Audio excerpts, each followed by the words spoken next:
To look more closely at how this will impact Australia's biggest miners and discuss the latest news in the commodity sector, I'm joined by Jonathan Barratt, Managing Director of Commodity Broking Services. Jonathan Barratt, good morning. How seriously do you take this threat to boycott the big miners?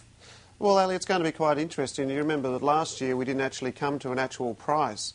This year you see there's a little bit of a boycott, so I think there's a lot of moving and shaking in the area. I think you've got to take it seriously, because once again you could consider that the big three there could cause some form of monopoly on pricing.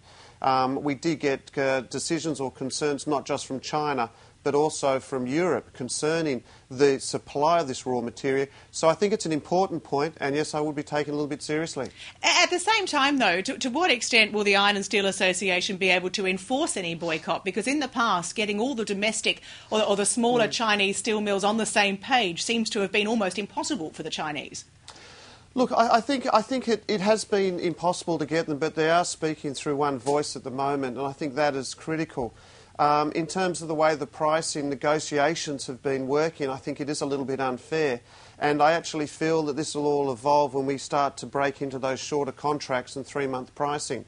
So I think the market in itself, the whole machinations towards pricing are changing, and I think China's just signalling to the market what they feel and what also might help them actually to get better supply at better prices. Well, if you look elsewhere in commodities, of course, those economic numbers, the job numbers out of the US, they've had some ramifications. Oil, for example, big rise in oil, around $86 a barrel.